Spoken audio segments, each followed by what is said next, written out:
주문. 피고인을 징역 23년에 처한다. 이 사건 공소 사실 중 허위 작성 공문서 행사의 점은 무죄. 사건 번호 2025 고합 1219 사건의 판결 선고를 진행하겠습니다. 먼저 출석 확인하겠습니다. 네, 피고인 출석하셨습니까? 네. 특검에서 누가 나오셨나요? 네, 특별검사부 장우성, 차장검사 김정국, 검사 조현일, 윤기선, 최영욱 검사 출석했습니다. 네, 변호인께서는 누가 나오셨습니까? 네, 법무법인 유한해관에서 정현택, 손철, 김도엽, 고배민 변호사 출석했습니다. 네. 네, 피고인. 네, 자리에서 잠시 일어나시죠. 네, 재판 과정에서 피고인의 주소, 직업, 등록 기준지 등을 확인한 바가 있습니다. 변동사항이 있습니까? 네, 판결 선고 시에는 그 이유 요지를 설명하도록 되어 있습니다. 네, 설명하는 동안 피고인이 서서 그 내용을 듣는 것이 일반적이지만 설명에 시간이 많이 걸리는 경우에는 피고인이 앉아서 그 내용을 듣고 마지막 주문 선고 시에만 서 있게 됩니다. 이 사건의 경우 네, 관련해서 이유 요지 설명에 시간이 많이 걸릴 것으로 보이므로 피고인은 자리에 앉아서 그 내용을 듣고 있다가 마지막 주문 선고 시에 자리에서 일어나시기 바랍니다. 네, 자리에 앉으십시오.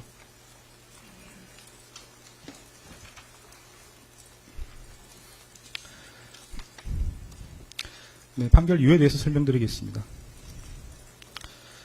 피고인은 내란 우두머리 방조, 허위 공문서 작성, 허위 작성 공문서 행사, 대통령 기록물 관리에 관한 법률 위반, 공용서류 손상, 위증 혐의로 기소되었습니다.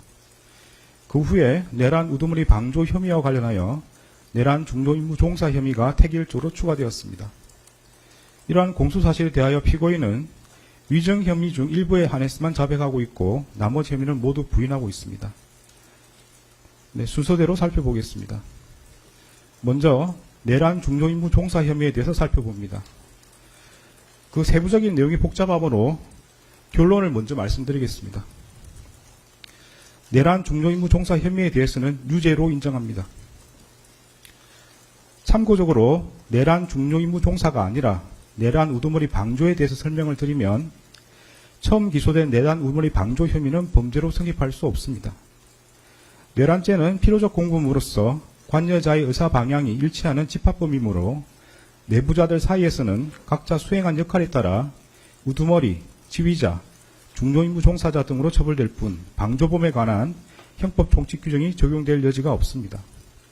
따라서 내부자에 해당하는 피고인에게는 형법 총칙에 규정되어 있는 형법 30조에 따른 방조범이 성립할 여지가 없으므로 내란 우두머리 방조 공소사실은 범죄로 되지 않을 때에 해당하게 됩니다. 내란 우두머리 방조 혐의로 기소되었으나 내란 중도임무 종사 혐의가 택일적 추가적 병합되는 형태로 공소장이 변경되었습니다. 이에 대해서 변호인은 특별검사가 당초 공소 제기한 내란 우두머리 방조 공소사실과 택일적으로 추가할 것을 신청한 내란 중도임무 종사 공소사실은 기본적 사실관계가 동일하지 않고 공소장 변경을 허가할 경우 피고인의 방어권 행사에 실질적인 불이익을 초래할 염려가 있으므로 공소장 변경을 허가한 것은 위법하다고 주장하고 있습니다. 그러나 특별검사가 당초 공소 제기한 내란 우두머리 방조 공소사실과 이 법원이 공소사실의 택일주 추가를 허가한 내란 중도임무 종사 공소사실은 범행의 주체, 시기와 장소, 구체적 행위 태양 등이 모두 동일합니다. 두 공소사실은 그 법률적 평가를 피고인이 윤석열의 내란 우두머리 범행을 용이하게 하여 방조한 것과 윤석열이 북한을 문란하게 할 목적으로 일으킨 폭동에 있어 중요한 임무에 종사한 것으로 달리하지만 이러한 사정만으로 기본적 사실관계가 동일하지 않다고 할 수 없습니다. 또한 공소사실을 택일적으로 추가하는 경우 방어의 대상이 확대되는 것은 이미 예정되어 있으므로 두 공소사실의 동일성이 인정되는 이상 피고인과 변호인이 주장하는 사정만으로 피고인의 방어권 행사에 실질적인 불이익을 초래할 염려가 있다고 보기 어렵습니다. 따라서 피고인과 변호인의 이 부분 주장은 받아들이지 않습니다. 먼저 12.3 비상기한 선포와 이에 근거하여 포고령을 발령하고 군 병력과 경찰 공무원을 동원하여 국회, 중앙선관위 등을 증거 출입 통제하거나 압수수색한 행위가 내란 행위에 해당하는지 여부를 살펴보겠습니다. 사실관계는 다음과 같습니다.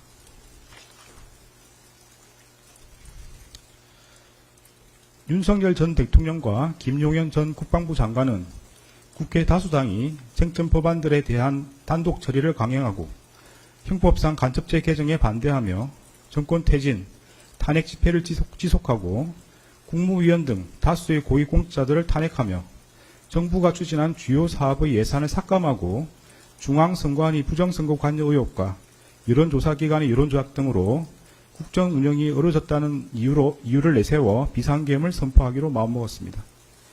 이에 따라 윤석열과 김용현은 비상계엄 선포 후 군과 경찰을 동원하여 국회를 봉쇄하고 장악하여 비상계엄 해제 요구안 의결을 저지하는 등 국회를 무력화시킨 다음 국가비상입법기구를 창설하고 중앙선관위를 장악한 후 부정선거와 여론조작 관련 증거 확보를 내세워 전산자료를 영장 없이 압수수색하며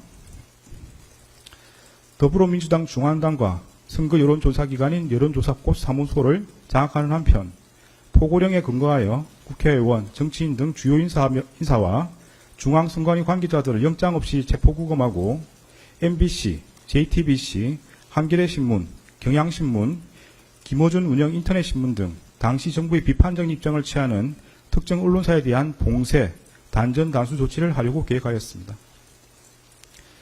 윤석열과 김용현은 위와 같은 모의에 따라 국회 등 주요 기관 봉쇄, 특정 언론사 단전 단수 조치, 국가 비상입법기구 관련 예산 편성 등 소관 부처 장관들에게 지시할 사항을 미리 준비한 후 국무회의 심의 없이 2024년 12월 3일 22시경을 기하여 전국에 비상계엄을 선포하기로 결의하고 비상계엄 선포에 따른 조치사항이 있거나 비상계엄 선포와 함께 그에 따른 직무수행이 필요한 피고인, 법무부 장관 박성재, 행정안전부 장관 이상민, 통일부 장관 김영호, 외교부 장관 조태열 및 국정원장 조태용만을 사전에 대통령실로 불러 비상계엄 선포 계획과 조치사항을 알리기로 하였습니다.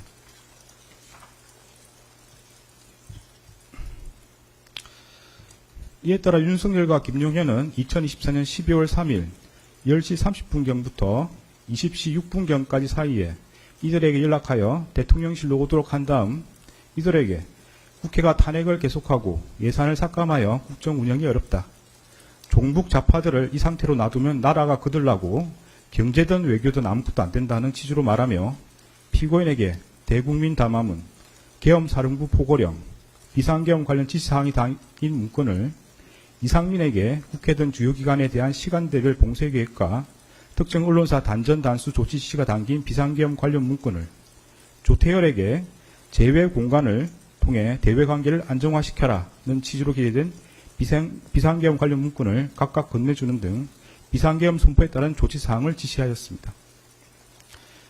그 과정에서 윤석열은 피고인으로부터 비상계엄 선포를 위해서는 국무회의 심의라는 요건을 갖춰야 한다는 취지의 말을 듣고 국무회의 심의라는 외관 형성을 위하여 필요한 의사정족수 확보를 목적으로 대통령 비서실 제1부속실 실장 선임행정관 강의구와 수행비서 선임행정관 김종환으로 하여금 국무위원 중 일부에게만 연락하게 하였습니다.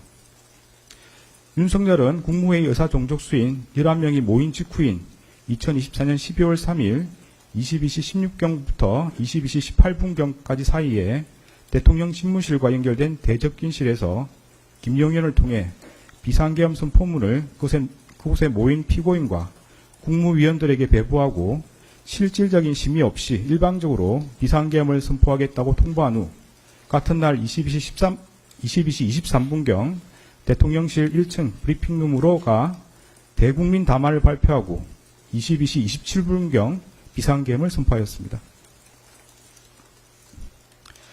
계엄사령관 육군대장 박안수는 2024년 12월 3일 23시 23분경 윤석열, 김용현의 순차 지시에 따라 1.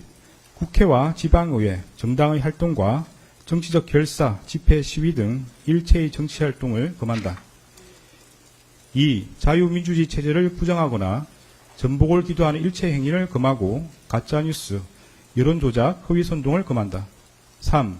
모든 언론과 출판은 계엄사령부의 통제를 받는다. 4.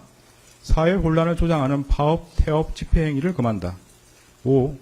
전공의를 비롯하여 파업 중이거나 의료 현장을 이탈한 모든 의료인은 48시간 내 본업에 복귀하여 충실히 근무하고 위반 시는 계엄법에 의해 처단한다. 6. 반국가 세력 등 체제 전복 세력을 제외한 선량한 일반 국민들은 일상생활의 불편을 최소화할 수 있도록 조치한다. 이상의 포고령 위반자에 대하여는 계엄법 구조에 의하여 영장 없이 체포구금, 압수수색을 할 수 있고 계엄법 14조에 의하여 처단한다. 이런 내용의 포고령을 발령하였습니다. 윤석열은 2024년 12월 3일 22시 27분경부터 그 다음날 4시 26분경까지 김용현, 박안수, 여인영, 곽종근, 이준우, 문상호, 경찰청장 치안총감 조지호, 서울특별시 경찰청장 치안정감 김봉식 등을 통해 성명불상의 군인과 경찰 공무원에게 순차 지시하여 국군 방첩사령부, 육군 특수전사령부, 수도방위사령부, 정보사령부 등에 소속한 무장군인 1605명과 경찰청, 서울특별시 경찰청, 경기남부경찰청 등에 소속된 경찰 공무원 약 3,790명 등을 동원하여 국회, 중앙선관위 등을 점거, 출입 통제하거나 압수수색하였습니다. 다음으로 관련 법률 규정을 살펴봅니다. 형법 87조는 대한민국 영토의 전부 또는 일부에서 국가 권력을 배제하거나 국헌을 문란하게 할 목적으로 폭동을 일으킨 사람은 다음 각 호의 구분에 따라 처벌한다고 규정하면서 그 각 호에서 우두머리는 사형, 무기징역 또는 무기금고에 처한다. 모의에 참여하거나 지휘하거나 그 밖에 중요한 임무에 종사한 사람은 사형, 무기 또는 5년 이상의 징역이나 금고에 처한다. 살상, 파괴 또는 약탈 행위를 시행한 사람도 같다. 부하 수행하거나 단순히 폭동에만 관여한 사람은 5년 이하의 징역이나 금고에 처한다고 규정하고 있습니다. 형법 91조는 이 장에서 국헌을 문란하게 할 목적이란 다음 각 호의 어느 하나에 해당함을 말한다고 규정하면서 1호에서 헌법 또는 법률에 정한 절차에 의하지 않고 헌법 또는 법률의 기능을 소멸시키는 것, 2호에서 헌법에 의하여 설치된 국가기관을 강압에 의하여 전복 또는 그 권능 행사를 불가능하게 하는 것을 들고 있습니다. 형법 87조에서 규정하는 폭동이란 다수인이 결합하여 폭행 또는 협박하는 것을 말하고 여기서 폭행 또는 협박은 일체의 유형력 행사나 외포심을 생기게 하는 해악의 고지를 의미하는 최강의의 폭행 협박을 말하는 것으로서 이를 준비하거나 보조하는 행위를 전체적으로 파악한 개념이며 그 정도가 한 지방의 평온을 해할 정도의 위력이 있음을 요한다고 합니다. 앞서 본 바와 같이 윤석열과 김용현 등은 비상계엄을 선포하고 이에 근거하여 포고령을 발령하였는데 그 포고령은 헌법과 법률에 정한 절차에 의하지 않고 헌법에 의하여 보장되는 의회, 정장제도, 영장주의를 소멸시키고 헌법에 의하여 금지되는 언론 출판에 대한 허가 금지를 시행함으로써 헌법과 법률의 기능을 소멸시키려는 목적, 즉 국헌을 문란하게 할 목적으로 발령한 것이고 또한 다수의 군병력과 경찰 공무원을 동원하여 국회, 중앙선관위 등을 점거, 출입 통제하는 등 다수인을 결합하여 육력을 행사하고 해악을 고지함으로써 한 지역의 평온을 해할 정도의 위력이 있는 폭동을 일으켰다고 인정됩니다. 따라서 12.3 비상계엄 선포와 이에 근거하여 위헌 위법한 포고령을 발령하고 군병력 및 경찰 공무원을 동원하여 국회, 중앙선관위 등을 점거, 출입 통제하는 등의 행위는 형법 87조에서 정한 내란 행위에 해당합니다. 이하에서는 12.3 내란이라고 말하겠습니다. 다음으로 내란 중요 임무 종사 행위에 대해서 보겠습니다. 윤석열이 국헌을 문란하게 할 목적으로 일으킨 폭동의 수단으로 선택한 이 사건 비상계엄 선포에 있어 피고인이 국무회의 심의라는 외관을 형성하거나 국무위원들로부터 부서를 받아 절차적 요건을 갖추는 등으로 중요한 임무에 종사한 경우에는 형법 87조 2호에서 정하는 바에 따라 처벌된다고 할 것입니다. 피고인이 구체적으로 어떠한 행위를 했는지 살펴보겠습니다. 네, 공소장에 많은 행위들이 기재되어 있으므로 먼저 결론을 말씀드리겠습니다.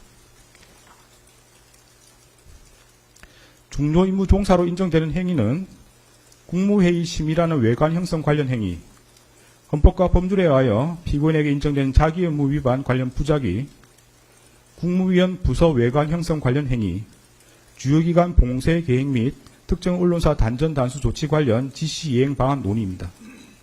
공소사실 중에 중요임무 종사로 인정되지 않는 행위는 윤석열로부터 행사에 대신 참석하라는 지시를 받았다는 부분 관련 행위, 비상계엄 선포 후 절차적 요건 구비 시도 관련 행위, 계엄 해제 국무회의 심의 지연 관련 행위입니다. 그러면 중요임무 종사에 해당하는 행위를 순서대로 보겠습니다. 먼저 국무회의 심의라는 외관 형성 관련 행위에 대해서 살펴보겠습니다. 피고인이 이 사건 비상계엄 선포에 관하여 국무회의 심의라는 절차적 요건을 외형적으로나마 갖추도록 함으로써 윤석열 등이 내란 행위를 함에 있어 중요한 임무에 종사했다고 인정할 수 있습니다. 구체적 이유는 다음과 같습니다. 헌법과 법률 규정에 따르면 대통령이 비상계엄을 선포하기 위해서는 먼저 국무회의 심의를 거쳐야 하고 그 국무회의 심의는 구성원 과반수의 출석으로 이루어집니다. 당시 국무회의 구성원은 총 21명이었으므로 과반수에 해당하는 11명의 의사종족수를 채우기 위해서는 당시 대통령실에 있었던 7명에 더하여 4명이 추가로 필요한 상황이었습니다. 피고인은 윤석열이 대통령 집무실에서 비상계엄 선포의 필요성과 정당성에 대하여 강변하고 피고인 등의 우려 표명에도 불구하고 미리 준비한 대국민 담화문과 포고령, 비상계엄 관련 지시사항 문건 등을 건네주자 윤석열의 비상계엄 선포 의지가 확고하다는 것을 깨달았습니다. 이에 비상계엄 선포를 위해서는 국무회의 심의를 거쳐야 한다는 것을 알고 있었던 피고인은 윤석열에게 국무회의 심의를 건의하였고 윤석열이 국무회의 소집에 유보적인 태도를 보이자 일단 그 의사종족수라도 갖출 것을 제안하여 윤석열이 비상계엄을 선포하기로 계획한 22시 전에 대통령실로 올 수 있다고 예상한 최상목, 송미령, 조규홍, 오영주, 박상우, 안덕근을 추가로 부르기로 결정하였습니다. 윤석열은 이에 따라 이들 국무위원과 평소 대통령 주재 국무회의에 배석하는 대통령 비서실 소속 수석비서관급 이상 직원들을 대통령실로 소집하였습니다. 피고인은 대적gin실에서 박성재, 이상민과 논의하여 헌법과 관련 법령을 검토한 결과 비상계엄 선포를 위해서는 국무회의 심의라는 요건을 갖추어야 하고 의결사항이 아닌 심의사항이라는 것을 재차 확인하였습니다. 피고인은 윤석열이 추가로 소집한 국무위원들의 도착 여부와 무관하게 이미 계획하였던 22시에 비상계엄을 선포할 태세를 보이자 재차 국무회의 심의라는 요건을 갖추어야 하니 의사종족수가 채워질 때까지 기다려달라는 취지로 윤석열을 설득하였습니다. 김용현과 이상민은 피고인에게 손가락으로 숫자 4 또는 1을 표시하며 국무회의 의사종족수를 채우기 위해 남은 인원수를 공유하였습니다. 피고인은 농림축산식품부 장관 송미령에게 전화하여 22시 전에 대통령실에 도착할 수 있는지를 확인하였고 송미령이 그 후에 도착한다는 취지로 답하자 빨리 올 것을 수차례 재촉하는 등 국무위원들의 도착 상황을 점검하였습니다. 윤석열은 피고인 등의 헌법 등 법리 검토 결과에 따라 이미 계획한 22시를 넘겨 오영주가 마지막으로 도착함으로써 국무회의 의사종족수가 갖추어진 22시 14분경 이후까지 비상계엄 선포를 연기하였고 의사종족수가 갖추어진 직후 김용현을 통해 국무위원들에게 비상계엄 선포문을 배부한 뒤에 이 사건 비상계엄을 선포하였습니다. 피고인과 변호인은 국무위원들의 뜻을 모아 윤석열의 비상계엄 선포를 만료하기 위하여 국무회의 소집을 건의하였고 비상계엄에 반대하였다고 주장합니다. 그런데 대통령실에 있는 국무회의장에는 원격 영상회의 방식으로 회의를 진행할 수 있는 장치가 갖추어져 있었으므로 피고인이 국무위원들의 뜻을 모아 비상계엄 선포를 만료하고자 하였다면 세종시 등지에 있는 국무위원들까지 모두 참석할 수 있도록 국무회의장에서 원격 영상회의 방식으로 개의할 것을 제안한 것이 합리적입니다. 그러나 피고인이 원격 영상회의 방식의 국무회의를 제안하였다고 볼 만한 아무런 자료가 없습니다. 오히려 피고인은 윤석열이 국무회의 의사종족수를 갖출 수 있는 일부 국무위원만을 선별하여 소집하는 데 관여하였고 윤석열이 그중 한 명인 기획재정부 장관 최상목에게 소집 전화를 하는 것을 지켜보았으며 피고인 스스로도 그중 한 명인 송미령에게 전화하였습니다. 특히 피고인은 송미령을 재촉하면서도 대통령실로 소집한 이유를 알려주지 않았는 바 송미령이 비상계엄 선포 관련 국무회의를 한다는 사실을 알게 되면 송미령이 대통령실로 오지 않아 의사종족수가 갖추어지지 않음으로써 윤석열이 이 사건 비상계엄을 선포하지 못하게 될 것을 우려하였다고 보입니다. 피고인인 윤석열에게 비상계엄 선포에 대한 우려를 표명하였을 뿐 명확히 비상계엄 선포에 반대한다고 말하지 않았고 추가로 소집한 국무위원들이 대통령실에 도착하였음에도 그들에게 비상계엄 선포에 관한 의견을 말해보라. 그러나 자신은 비상계엄 선포에 반대한다. 그러나 윤석열에게 반대 의사를 표시하라는 취지로 말하지 않았습니다.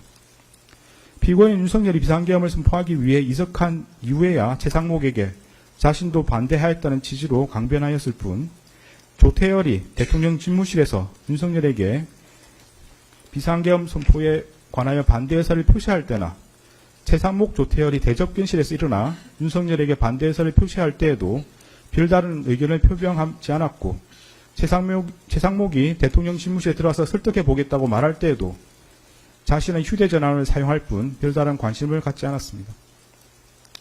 피고인은 국무회의 의사종족수가 채워져 윤석열이 비상계엄을 선포하러 나갈 때에도 윤석열을 만류하지 않았고 오히려 윤석열에게 국무회의 심의를 마쳤다는 취지로 고개를 끄덕였습니다. 피고인은 김용현이 비상계엄 관련 문건이 들어있는 서류봉투를 찾으러 대접경실로 돌아왔을 때에도 김용현을 만류하지 않았고 오히려 김용현에게 그 서류봉투를 건네주었습니다. 그런데 피고인과 국무조정실장 방기선의 진술에 따르면 피고인은 평소 윤석열이 비상계엄 선포 사유로 든 국회의 탄핵소추와 예산삭감, 쟁점법안 단독처리 등이 국전 운영에 어려움을 초래하고 있다는 데 공감해왔다는 것인 바 이러한 사정까지 고려하면 당시 피고인이 별다른 반대 의사를 표명하지 않았던 것은 윤석열이 주장하는 이 사건 비상계엄 선포의 필요성과 정당성에 동의하여 그 실행을 지지했기 때문이라고 보입니다. 이러한 사정을 고려하면 피고인이 윤석열의 비상계엄 선포 의사가 확고하다는 것을 깨닫고 그 필요성과 정당성에 동의하여 이 사건 비상계엄 선포에 필요한 국무회의 심의라는 절차적 요건을 형식적으로나마 갖추도록 함으로써 윤석열 등의 내란 행위에 있어서 중요한 임무에 종사했다고 봄이 타당합니다. 다음으로 헌법과 법률에 의하여 피고인에게 인정되는 자기의무 위반 관련 부작위에 대해서 살펴보겠습니다.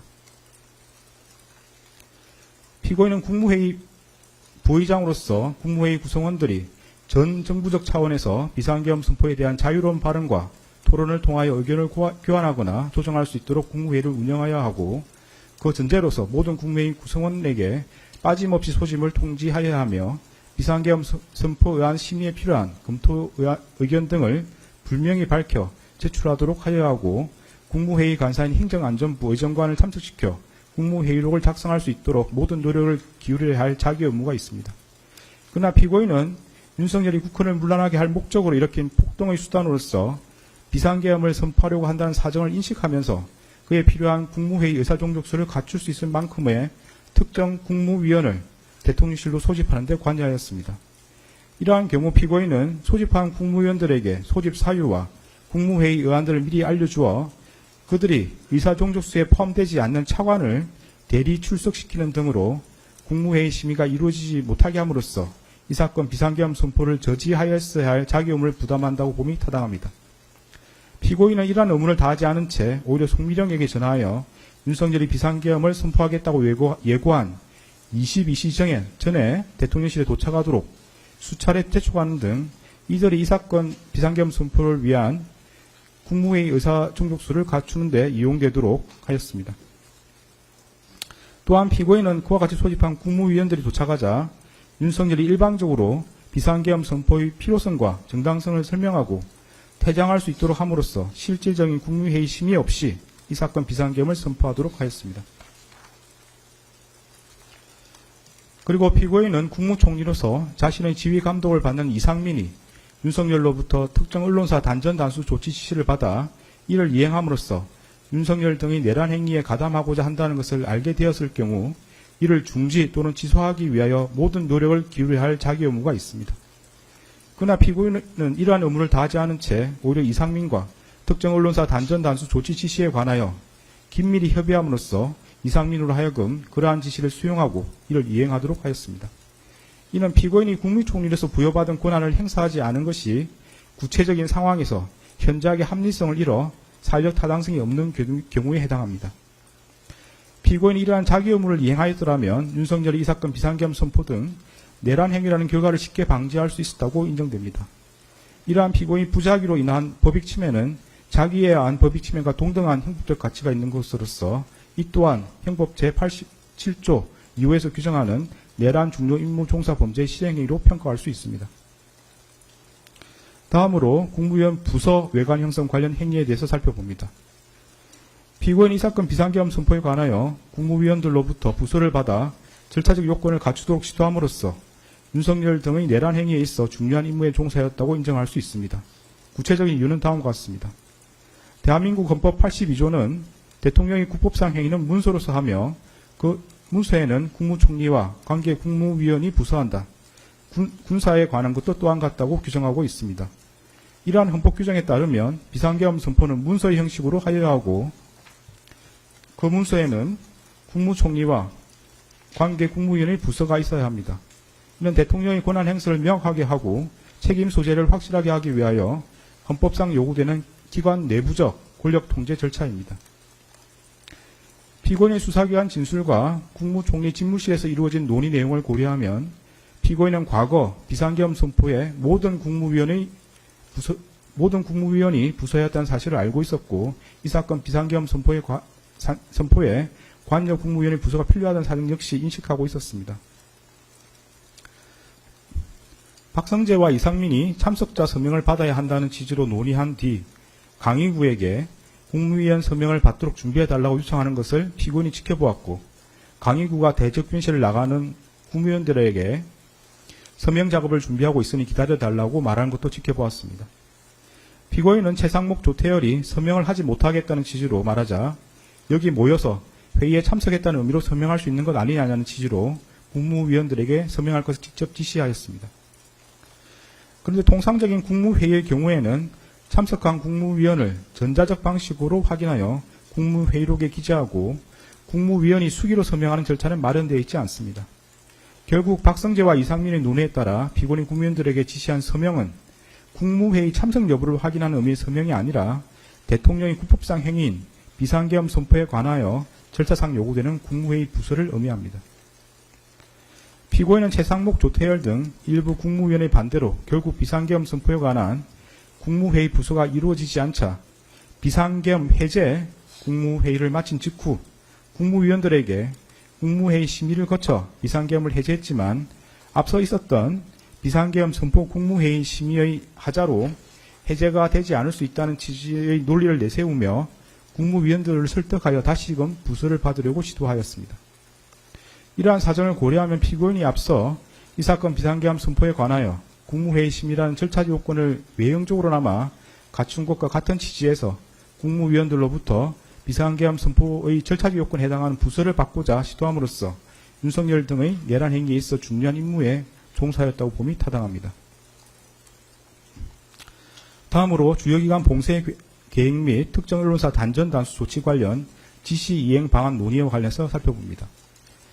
피고인 이상민과 특정 언론사 단전 단수 조치 관련 지시 이행 방안 등을 논의하고 이를 이행하도록 함으로써 윤석열 등의 내란 행위에 있어 중요한 임무에 종사하였다고 인정할 수 있습니다. 구체적인 이유는 다음과 같습니다. 대한민국 헌법 21조는 모든 국민은 언론 출판의 자유와 집회 결사의 자유를 가진다. 언론 출판에 대한 허가와 검열, 집회 결사에 대한 허가는 인정되지 아니한다고 정하고 있습니다. 여기서 말하는 검열은 그 명칭이나 형식과 관계없이 실질적으로 행정권이 주체가 되어 사상이나 의견 등이 발표되기 이전에 예방적 조치로서 그 내용을 심사 선별하여 발표를 사전에 억제하는, 즉 허가받지 않은 것의 발표를 금지하는 제도를 뜻하고 이러한 사전 검열은 법률로서도 불가능한 것으로서 절대적으로 금지됩니다. 언론 출판에 대하여 사전 검열이 허용될 경우에는 국민의 활동의 독창성과 창의성을 침해하여 정신생활에 미치는 위험이 클 뿐만 아니라 행정기관이 집권자에게 불리한 내용의 표현을 사전에 억제함으로써 이른바 관제 의견이나 지배자에게 무해한 여론만이 허용되는 결과를 초래할 의미가 있기 때문에 헌법이 절대적으로 금지하고 있는 것입니다. 이상민이 윤석열의 지시에 따라 소방청장 허석곤에게 전달한 특정 언론사 단전 단수 조치는 경찰이 2024년 12월 3일 24시경 특정 언론사를 진입 봉쇄하면 소방이 단전 단수 조치를 하라는 취지의 내용입니다. 그런데 특정 언론사를 물리적으로 봉쇄하여서 단전 단수 조치를 하면 그 업무 수행이 사실상 불가능해진다는 것은 분명합니다. 이는 결국 행정권이 주체가 되어 사전에 특정 언론사의 발표를 전면적으로 금지하는 것으로서 헌법에 의하여 절대적으로 금지되는 언론 출판에 대한 허가 검열에 해당합니다. 피고인이 이 사건 비상계엄 선포 후 이상민과 특정 언론사 단전 단수 조치 지시의 이행의 내용과 근거, 그 이행 방안 등에 관해 논의하였고, 피고인은 이상민이 그 지시에 따르지 않도록 제재하거나 만류하지 않았으며, 오히려 대통령실 CCTV 영상에 따르면 피고인은 그 지시의 이행을 독려한 것으로 보입니다. 그에 따라 이상민은 포고령 발령 후 조지호 호석군에게 전화하여 그 지시를 이행하였고, 그 다음날 그 지시의 이행 여부를 확인하였습니다. 이러한 사정에다가 피고인이 국무총리에서 갖는 지위와 권한을 더해보면 피고인이 국무총리에서 자신의 지휘 감독을 받는 이상민과 특정 언론사 단전 단수 조치 지시에 관해 논의하고 이를 이행하도록 함으로써 윤석열 들의 내란 행위에 있어 중요한 임무에 종사했다고 봄이 타당합니다. 공소 사실에는 기재되었으나 내란 중요 임무 종사로 인정되지 않는 부분을 보겠습니다.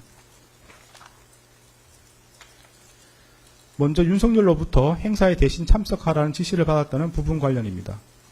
윤석열이 이 사건 비상계엄을 선포한 후 대접경실로 돌아와 피고인에게 내가 당분간 가야 하는 임박한 행사를 대신 가져야겠다는 취지로 말하였고, 이에 피고인이 알겠다는 취지로 수락한 사실은 인정이 됩니다.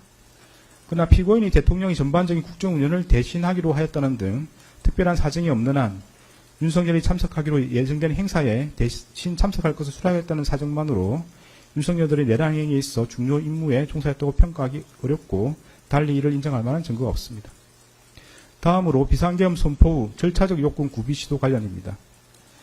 피고인이 당시 국민의힘 원내대표였던 추경호와 통화하면서 추 대표 걱정하지 마라는 취지로 말한 사실, 피고인이 국무총리 집무실에 도착하여 국무총리 비서실장 손윤택, 국무조정실장 방기선 등과 국회 상황을 확인한 사실, 피고인이 방기선에게 이 사건 비상계엄 선포가 국회에 통보되었는지 여부를 알아보도록 지시한 사실은 인정됩니다. 그러나 피고인이 추경호와 통화하면서 그러한 말을 하였다는 사정만으로 추경호를 통해 국회 상황을 확인하였다고 보기 어렵습니다. 설령 피고인이 추경호를 통해 국회 상황을 확인하거나 방기선 등 국무조정실 소속 직원을 통해 비상계엄 선포의 국회 통보 여부를 점검하였다고 하더라도 그러한 사정만으로 피고인이 윤석열 등의 내란 행위에 있어 중요한 임무에 종사했다고 평가하기 어렵고 달리 이를 인정할 증거가 없습니다. 다음으로 계엄 해제 국무회의 심의 지연 관련입니다. 특별검사가 제출한 증거만으로는 피고인이 계엄 해제 국무회의 심의를 지연하여 중요한 임무에 종사했다거나 피고인에게 그러한 고의가 있었다고 평가하기 어렵습니다. 구체적인 이유는 다음과 같습니다. 헌법과 법령 규정에 따르면 대통령은 국회가 계엄 해제를 요구한 경우 국무회의 심의를 거쳐 지체 없이 계엄을 해제해야 하고, 대통령이 그 국무회의를 소집하고 주재하며 대통령이 사고로 직무를 수행할 수 없는 경우에 국무총리가 그 직무를 대행한다고 되어 있습니다. 그런데 윤석열은 국회에서 비상계엄 해제 요구안이 의결된 직후인 2024년 12월 4일 1시 8분경 합동참모본부 전투통제실로 항하였다가 1시 51분경 대통령 집무실로 돌아왔을 뿐, 당시 윤석열이 사고로 인하여 대통령으로서 직무를 수행할 수 없는 경우에 해당한다고 보기 어렵고 달리 이를 인정할 자료가 없습니다. 따라서 피고인이 윤석열의 직무를 대행하여 국무회의를 소집하고 주재할 수 있었다고 보기 어렵습니다. 설령 피고인이 윤석열의 직무를 대행하여 국무회의를 소집하고 주재할 수 있었던 상황이라고 하더라도 다음과 같은 사정을 고려하면 피고인이 비상계엄 해제를 위한 국무회의 심의를 지연하였다거나 피고인의 그러한 고의가 있었다고 평가하기 어렵습니다. 국회법 98조 1항은 국회에서 의결된 의안은 의장이 정부에 이송한다라고 규정하고 있으므로 국회에서 비상계엄 해제 요구안이 의결된 경우 국회의장이 정부에 이를 이송하여야 합니다. 피고인은 국회의장 우원식이 2024년 12월 4일 2시 1분경 대통령실과 국방부에 비상계엄 해제 요구 통지를 송부했다는 취지로 발표한 직후 대통령 비서실장 전진석으로부터 국무위원들을 소집해달라는 취지의 전화를 받았고, 그로부터 몇 분 지나지 않아 방기선을 통해 국무위원들을 대통령실로 소집하였습니다. 피고인은 같은 날 2시 28분경 대통령실에 도착해 윤석열에게 비상계엄 해제를 위한 국무회의 개의를 건의하였고 윤석열의 승낙을 받아 국무회의를 주재할 권한을 위임받았습니다. 피고인이 소집한 국무위원들은 2시 35분경부터 순차로 대통령실에 도착하였고 4시경까지도 국무회의 의사종족수가 부족하여 국무위원들을 더 기다려야 하는 상황이었습니다. 피고인은 비상계엄 해제를 위한 국무회의 의사종족수가 채워지기를 기다리는 동안 방기선을 통해 비상계엄 해제 의안을 만들고 의안 번호를 확인하는 등 국무회의를 개의하기 위한 절차를 밟았고 의사종족수가 채워지자 지체 없이 국무회의를 주재하여 비상계엄 해제안을 심의하였습니다. 이러한 사정을 고려하면 피고인이 국회에서 비상계엄 해제 요구안이 의결된 후 약 1시간가량 국회의장의 의안 이송을 기다려 방기선으로부터 국무위원들에게 국무회의 소집을 통보하게 한 것을 두고 비상계엄 해제를 위한 국무회의 심의를 지연시켰다고 평가하기 어렵습니다. 이처럼 공소사실에는 기재되어 있으나 내란 중요인물 종사로 인정되지 않는 부분은 이와 일제관계 있는 범죄 사실을 앞서 본 바와 같이 내란 중요인물 종사죄 유죄로 인정하므로 따로 주문해서 무죄로 선고하지 않습니다.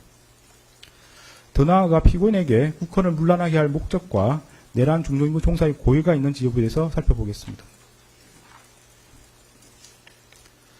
피고인에게 국헌을 문란하게 할 목적과 윤석열이 그러한 목적으로 포고령을 발령하고 군병력과 경찰 공무원 등 다수인을 집합하여 폭동을 일으키는 사실에 대한 인식과 의혹이 있었다고 인정할 수 있습니다. 구체적인 이유는 다음과 같습니다. 피고인은 2024년 9월 3일 국회 예산결산특별위원회에서 얼마 전부터 야당 대표를 필두로 많은 야당 인사들이 계엄 해제를 막기 위해 계엄 선포와 동시에 국회의원을 체포, 구금하는 계획을 꾸몄다더니 국방부 장관 후보자와 국군 방첩사령관의 같은 고등학교 선후배를 기용한 것이 탄핵 대비와 계엄 준비용이 아니냐며 계엄 선동 정치를 펼치고 있다. 피고인은 어떻게 생각하느냐는 취지의 서일준 위원의 질의에 대하여 헌법 규정에 따르면 계엄을 선포하더라도 국회가 과반수로 의결하면 즉각 해제하게 돼 있지 않느냐. 그러면 결국 그 논리는 계엄을 통해서 국회의 기능을 정지시킨다는 이야기냐는 취지로 답한 바 있습니다.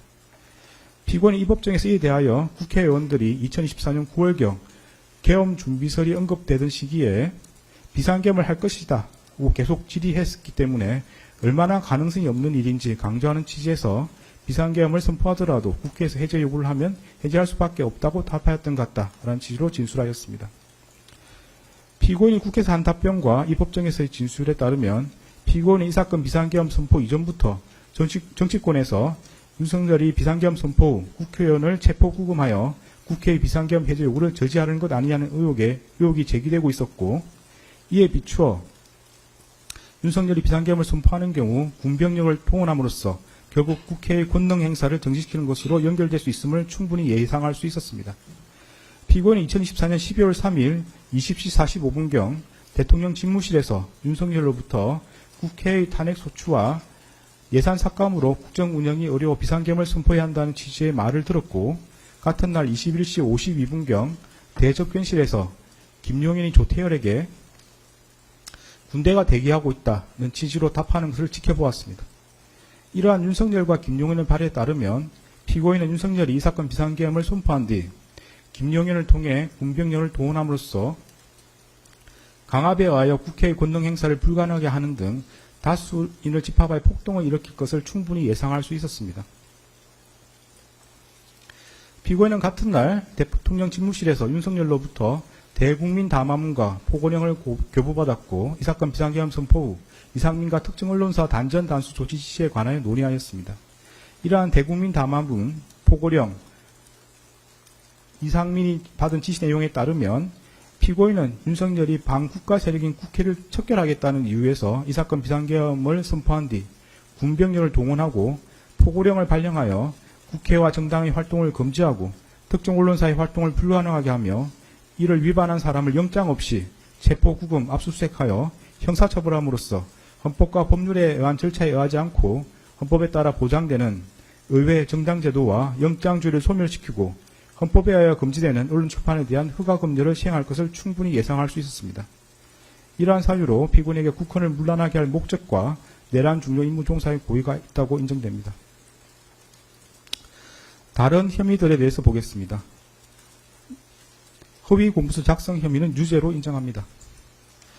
관련 공소사실은 피고인은 강의구, 김용현, 윤석열과 순차 공모하여 마치 대통령의 국법상 행위인 비상계엄 선포가 국무총리와 관계 국무위원이 비상계엄 선포 전에 부수한 문서에 의하여 이루어진 것처럼 보이게 하여 이 사건 비상계엄 선포 관련 사법 절차 등에 행사할 목적으로 그 직무에 관하여 윤석열이 서명하고 피고인과 김용현이 부수한 비상계엄 선포문 표지를 허위로 작성하였다는 것입니다. 이에 대하여 피고인과 변호인은 피고인은 강의로부터 비상계엄 선포문 표지에 서명을 요청받으면서 별다른 설명을 듣지 못하였고 그에 부착된 비상계엄 선포문이 자신이 소지한 문서와 동일하다는 취지에서 서명하였으며 문서의 기재 내용이 객관적 사실과 부합하므로 비상계엄 선포문 표지가 허위 공문서에 해당한다고 할 수 없고 피고인에게는 허위 공문서라는 인식과 이를 행사할 목적이 없었으며 피고인은 윤석열, 김용현, 강의구와 공모한 사실이 없다고 다투고 있습니다. 살피건대 여기서 허위란 표시된 내용과 진실이 부합하지 않아 그 문서에 대한 공공의 신용을 위태롭게 하는 경우를 말합니다. 허위 공문서 작성죄는 허위 공문서를 작성함에 있어 그 내용이 허위라는 사실을 인식하면 성립하는 범죄입니다. 비상계엄 선포문 표지는 2024년 12월 3일자로 성립한 문서로서 대통령이 헌법 규정에 따라 국무총리와 관계 국무위원이 부수한 문서로서 이 사건 비상계엄을 선포했다는 사실관계 및 그로서 헌법상 요구되는 기관 내부적 권력 통제 절차가 작동하였음을 증명하는 기능을 갖습니다. 그러나 사실 비상계엄 선포문 표지는 2024년 12월 3일 이후에 피고인 김용현, 윤석열이 순차 서명함으로써 문서로서 성립하였고 윤석열은 피고인과 김용현이 부수한 문서로 이 사건 비상계엄을 선포하지 않았습니다. 이는 결국 표시된 내용과 진실이 부합하지 않아 문서에 대한 공공의 신용을 위태롭게 하는 경우에 해당하므로 허위에 해당한다고 볼 수 있습니다. 피고인의 진술에 따르더라도 피고인은 강의구로부터 비상계엄 선포문 표지를 받아 자신의 서명란 외에 대통령과 국방부 장관의 서명란이 있는 것을 보았고 작성일이 2024년 12월 3일로 소급되어 기재해 있는 것을 알고 있었습니다. 강의구는 피고인으로부터 피고인에게 부서라는 요건을 갖춰야 한다. 윤석열의 서명을 받아야 하고 피고인과 김용현의 서명도 필요하다는 취지로 설명하며 서명을 요구하였고 피고인은 작성일을 소급한 문서를 작성하는 것에 대해 이의를 제기하지 않았습니다. 그 후에 피고인은 강의구에게 나중에 작성된 게 알려지면 괜한 논란이 될 수 있겠다. 문서가 없더라도 국무회의 실체는 있지 않느냐고 말하며 폐기를 요구하였습니다.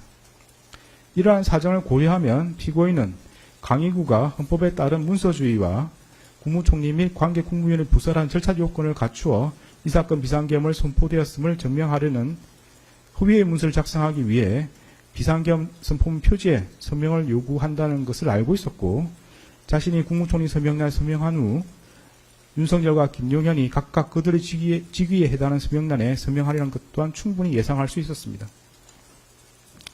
나아가 피고인은 강의구 등이 추구한 목적으로 비상계엄 선포문 표지를 사용함으로써 작성일을 소급한 문서를 허위로 작성한 것이 알려지면 논란이 되리라는 것도 인식하고 있었습니다.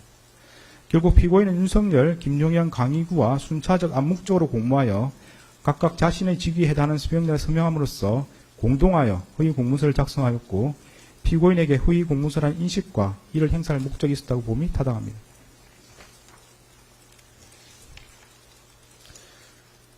허위 작성 공문서 행사 혐의는 무죄입니다. 관련 공소사실은 피고인은 윤석열, 강의구, 김용현과 공모하여 허위로 작성한 공문서인 윤석열이 서명하고 피고인과 김용현이 부서한 비상계엄 선포문 표지를 건물 옆 대통령 비서실 부속실에 보관하는 방법으로 행사하였다는 것입니다. 그런데 문서의 행사란 위조된 문서를 진정한 문서인 것처럼 그 문서의 효용 방법에 따라 이를 사용한 것을 말합니다.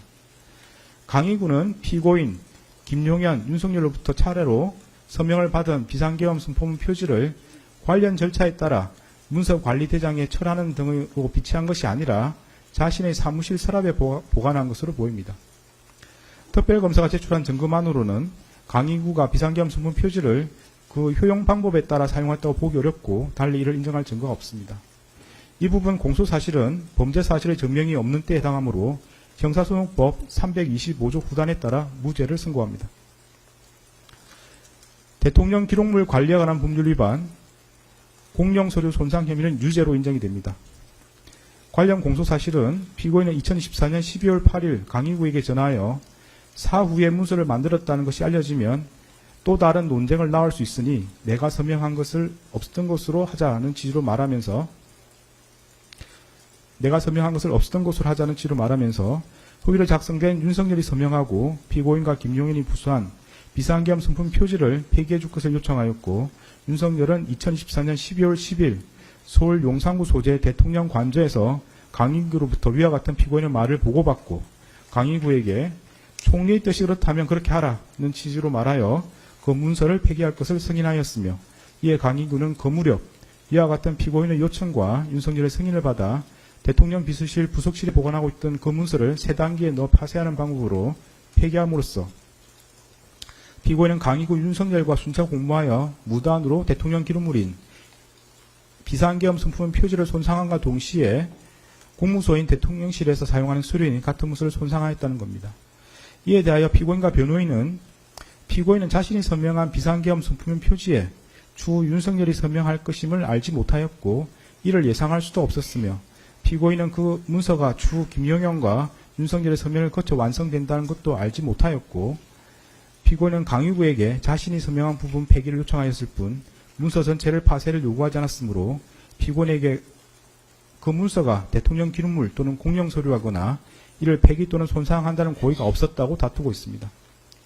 먼저 비상계엄 선품 표지는 대통령 기록물 및 공영서류에 해당한다고 인정됩니다. 구체적인 이유는 다음과 같습니다. 대통령이 비상계엄을 선포하려는 경우 문서로서 하여야 하고 그 문서에는 국무총리와 관계 국무위원인 국방부 장관이 부서하여야 합니다. 비상계엄 선품 표지는 대통령의 직무수행인 비상계엄 선포와 관련한 기록물에 해당하고 국무총리와 관계 국무위원이 부서하고 대통령이 서명함으로써 대통령의 국법상 행위에 대한 문서주의 원칙을 실현하는 기능을 합니다. 이러한 사정을 고려하면 비상계엄 선품 표지에 피고인과 김용현이 부서하고 윤석열이 서명하는 것은 결재권자의 결재에 해당하므로 이로써 공문서로 성립하고 그에 따라 대통령 기록물로 생산되었다고 할 수 있습니다. 이와 같이 비상계엄 선품 표지가 공문서로 성립되어 대통령 기록물로 생산되었고 대통령실에서 사용할 목적으로 보관되어 있었던 이상 정식 절차를 밟아 접수 편철되었는지 등과 관계없이 공무소에서 사용하는 서류에 해당한다고 봄이 타당합니다.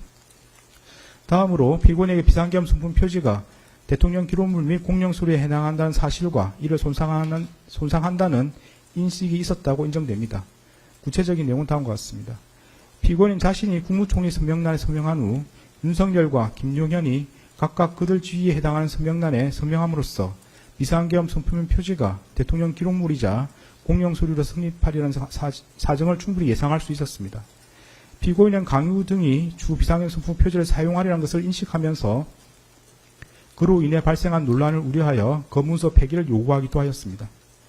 피고인은 자신이 서명한 부분을 특정하지 않은 채 비상계엄 선품 표지의 폐기를 요구하였고, 달리 피고인이 강의구에게 대통령 기록물법 등 관련 법령에 따른 절차를 거쳐 폐기할 것을 요구하였다고 볼 자료도 없습니다. 위정 혐의는 모두 유죄로 인정됩니다. 위정 공소 사실에 대하여 피고인과 변호인은 2024년 12월 3일 대통령실에서 특별한 문건을 받은 사실이 없고 김용현이 이상민에게 문건을 건네준 것을 보지 못했으며 헌법재판소에서 기억하는 바에 따라 지출하였으므로 위정이 아니라고 다투고 있습니다. 먼저 피고인이 헌법재판소에서 대통령실에서 특별한 문건을 받은 사실이 없다는 취지로 증언한 것은 기억에 반한 진술이라고 인정이 됩니다. 구체적인 이유는 다음과 같습니다. 피고인은 2024년 12월 3일 대통령 집무실에서 대국민 담화문, 포고령과 비상계엄 관련 지시사항 문건을 교부받았고 그중 비상계엄 관련 지시사항 문건은 상위 안주머니에 나머지는 하위 뒷주머니에 넣고 대접견실을 떠났습니다. 피고인은 그 다음날 대접견실로 돌아올 때에는 하위 뒷주머니에 문건을 소지하고 있지 않았습니다. 이러한 사정을 고려하면 피고인이 대통령실에서 나와 국무총리 집무실에 들렀을 때 그러한 문건을 꺼내놓았던 것으로 보입니다. 피고인의 진술에 따르더라도 피고인은 국무총리 집무실에 문건을 꺼내놓고 며칠 뒤에 조태열이 받은 재해공간 관련 지시사항 문건 등을 살펴보았음에도 특별한 내용이 아니어서 폐기하였다는 것입니다. 여기에 국무총리 비서실 공보실장 김수혜의 진술을 더하여 보면 피고인은 하의 뒷주머니와 상의 안주머니에 가져간 문건을 단순히 국무총리 집무실에서 문서 세줄기에 넣어서 폐기한 것이 아니라 외부로 가지고 나와 별도의 방법으로 폐기하거나 또는 아직 보관하고 있는 것으로 보입니다. 이처럼 피고인은 국무총리 집무실에 들러 자신이 받은 문건을 꺼내놓고 며칠 뒤에 문건을 살펴보아 특별한 내용인지 여부를 판단한 다음 외부로 가지고 나와 그 폐기 또는 보관 여부를 결정하였습니다. 피고인은 그로부터 약 3개월이 지나 헌법재판소에서 대통령실에서 특별한 문건을 받은 사실이 없다는 취지로 전하였습니다. 피고인과 변호인은 비상계엄이란 급박한 상황에서 많은 자료들을 보며 다수의 사람들과 대화하였기에 당시 상황을 하나하나 모두 기억하기 어려웠고 일부 기억은 혼재되었기도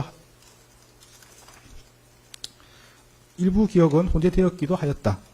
피고인이 헌법재판소에서 정언하는 것은 비상계엄 선포 이후 3개월이 지난 시점에서 이루어진 것이어서 피고인이 그 당시 상황을 모두 기억하며 정언하기란 현실적으로 매우 어려웠다는 취지로 주장하고 있습니다. 그러나 피고인은 기억이 정확하지 않다는 등으로 진술을 유보하지 않은 채 단정적으로 문건을 받은 사실이 없다는 취지로 진술하였습니다. 여기에 기록에 나타난 피고인의 학력, 경력, 사회적 지위 등 재반 사정을 더하여 보면 피고인이 불과 약 3개월 만에 대통령실에서 대국민 담화문, 포고령, 비상계엄 관련 지시사항 문건, 비상계엄 선포문을 받은 기억을 기억하지 못하였다는 취지의 주장은 도저히 수긍하기 어렵습니다. 다음으로 피고인이 헌법재판소에서 김용현이 이상민에게 문건을 건네주는 것을 보지 못했다는 취지로 정언한 것도 기억에 반한 진술이라고 인정됩니다. 피고인은 김용현이 2024년 12월 3일 22시 16분경 강의구를 통해 복사한 비상계엄 선포문을 피고인, 이상민, 송미령 등에게 나누어 주는 것과 이상민이 같은 날 22시 43분경 대접견실 탁자 위에 놓여 있던 비상계엄 선포문 등 문건을 한데 모아두는 것을 모두 지켜보았습니다. 피고인은 대접견실에서 이상민과 대화를 마친 후 그 문건 더미를 하의 뒷주머니에 집어넣어 가지고 나왔고 별도의 방법으로 폐기하였거나 아직 보관하고 있는 것으로 보입니다. 피고인은 기억이 정확하지 않다는 등으로 진술을 유보하지 않은 채 단정적으로 보지 못했다는 취지로 진술하였습니다. 여기에 기록에 나타난 피고인의 학력, 경력 등 재반 사정을 고려하면 피고인이 불과 3개월 만에 김용인이 이상민에게 비상계엄 선포문을 나누어 준 사실을 기억하지 못하였다는 취지의 주장은 수긍하기 어렵습니다. 네, 유무죄에 대한 설명을 마치고 양형에 대해서 보도록 하겠습니다.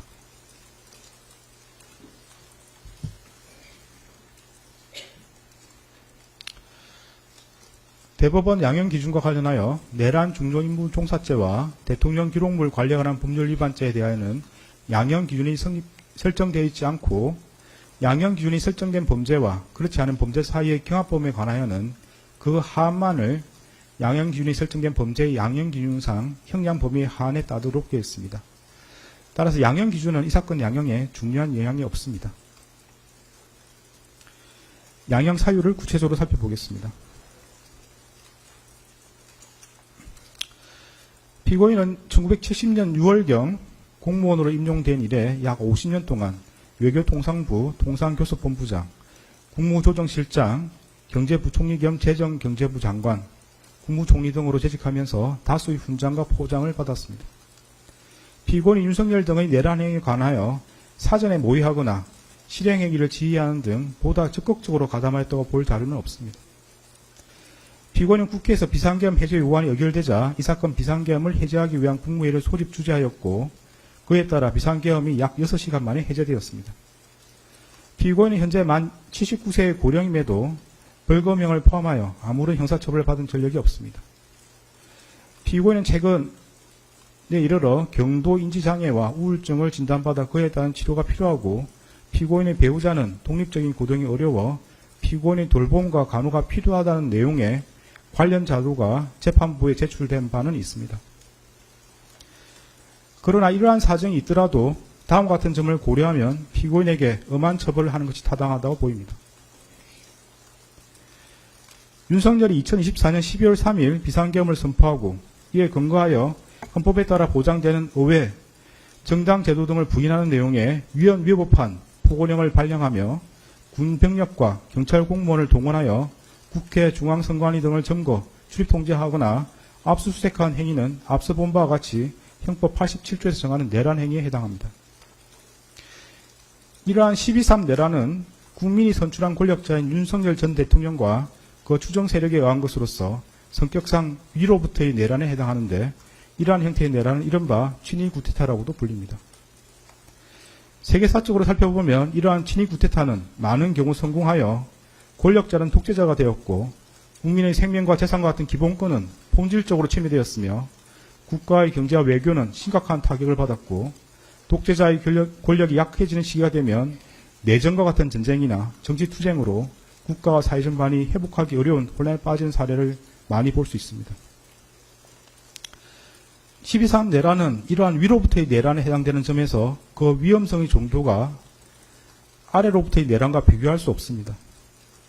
왜냐하면 무엇보다도 국민이 선출한 권력자가 헌법과 법률을 경시하고 이를 위반하는 내란 행위를 함으로써 국민이 가진 민주주의와 법치주의에 대한 신전 자체를 뿌리채 흔들기 때문입니다. 현재 우리 주위에는 민주적 기본 질서에 대한 중대한 침해가 있거나 이를 파괴하려는 시도가 있고 이미 유효한 구제수단이 남아있지 않는 그러한 극단적인 상황에서나 논의되는 저항권을 평상시에 아무렇지도 않게 주장하는 사람들, 헌법과 법률에 정한 바 없어 위헌위법한 주장에 불과한 계몽적 계엄, 잠정적 계엄, 경고성 계엄을 당연하듯 주장하는 사람들, 지난 2025년 1월 19일 발생한 서울 서부지방법원 폭동사건과 같이 자신의 정치적인 입장을 위해서는 헌법과 법률을 쉽사리 위반할 수 있고 그 과정에서 다른 사람이 피해를 줄 수 있는 상황이 당연하다고 생각하는 사람들, 민주주의의 근본이 되는 선거제도를 정당한 근거 없이 부정하는 사람들이 있습니다. 12.3 내란은 이와 같이 잘못된 주장이나 생각을 양산하거나 그 상태를 더욱 심각하게 만들었습니다. 이러한 점에서 아래로부터의 내란에 해당하는 기존 내란 사건에 관한 대법원 판결들은 위로부터의 내란에 가담한 피고인에 대한 형을 정함에 있어 기준으로 삼을 수 없습니다. 그리고 기존 내란 사건이 발생하였던 시기와 12.3 내란이 발생한 시기에 대한민국의 국제적인 위상은 비교할 수 없을 정도로 차이가 납니다. 현재 대한민국은 세계적으로 선진국으로 인정받고 있고 이에 따라 국제무역과 국제정치 등에 있어서 그 위상도 기존과 비교할 수 없습니다. 이러한 대한민국에서 친위 구테타가 발생했다는 사실로 인하여 생긴 경제적, 정치적 충격은 기존 내란 행위와는 비교할 수 없을 정도에 이른다고 보입니다. 이러한 점에서도 기존 내란 사건에 관한 대법원 판결들은 피고인에 대한 형을 정함에 있어 기준이 될 수 없습니다.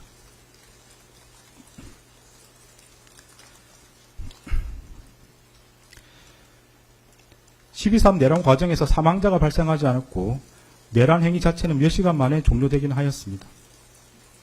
그러나 이는 무엇보다도 무장한 계엄군의 맨몸으로 맞서 국회를 지킨 국민의 용기에 의한 것입니다.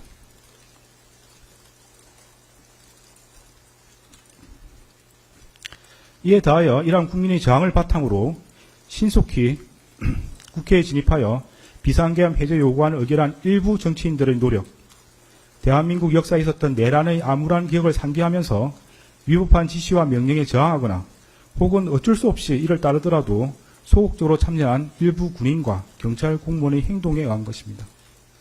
결코 12.3 내란 가담자에 의한 것이 아닙니다.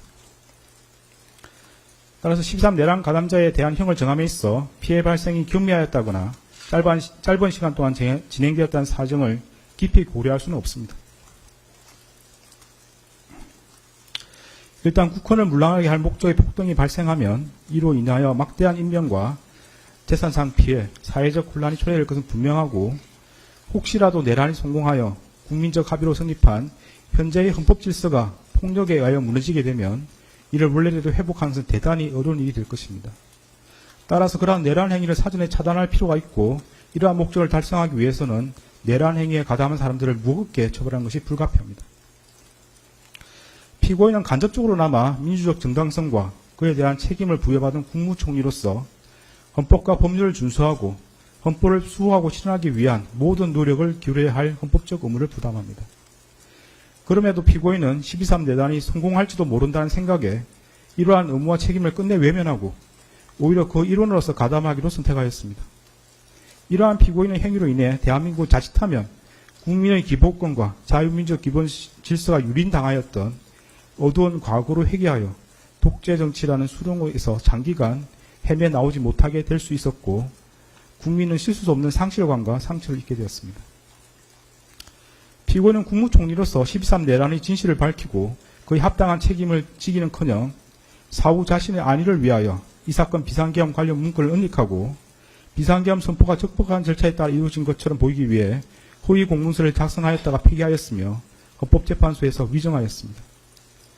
피고인은 재판 과정에서도 허위로 진술을 번복하고 대통령실 CCTV와 같은 객관적인 증거에도 불구하고 아무런 기억이 나지 않는다고 주장하는 등 진실을 은폐하고 책임을 벗어나고자 할 뿐입니다.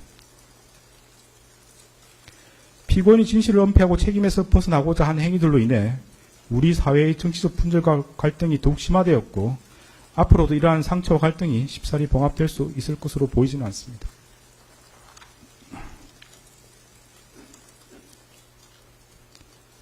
피고인은 제2회 공판기일에서 12.3 내란에 관하여 여러 가지 법적인 검토가 필요하여 공개적으로 제지하지 못했다는 취지로만 진술하였다가 이 법원의 요구에 따라 내란 중요임무 종사 공소사실이 태길적으로 추가되고 대통령실 CCTV 영상 재생 및 증인신문 등 증거조사를 거쳐 자신의 범죄 사실이 탄로나 형사처벌의 기로에 서자 마지못해 최후 진술에 이르렀어야 국민이 겪은 고통과 혼란에 대해 가슴 깊이 죄송스럽게 생각한다는 취지로 진술하였지만 그 사과의 진정성을 인정하기 어렵습니다.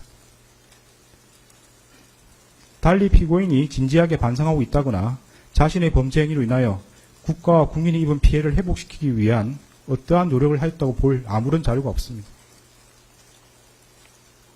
이러한 점과 그 밖의 양의 조건이 되는 여러 사정을 종합적으로 고려하여 주문과 같이 형을 정합니다.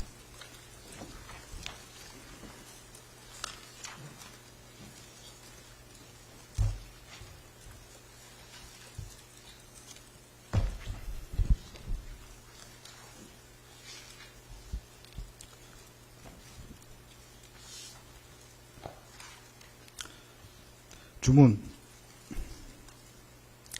피고인을 징역 23년에 처한다. 이 사건 공소 사실 중 허위 작성 공문서 행사의 점은 무죄. 판결에 불만이 있으면 일주일 이내에 항소장을 제출해서 다툴 수 있습니다. 항소하는 경우는 서울고등법원에서 재판이 진행됩니다.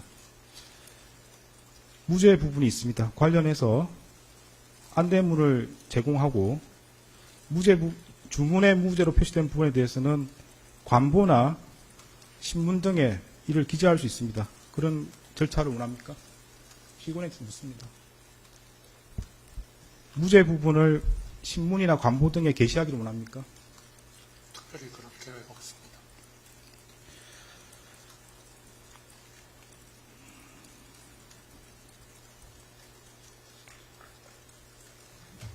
네, 관련 규정에 따라서 보상 안내물을 교부합니다.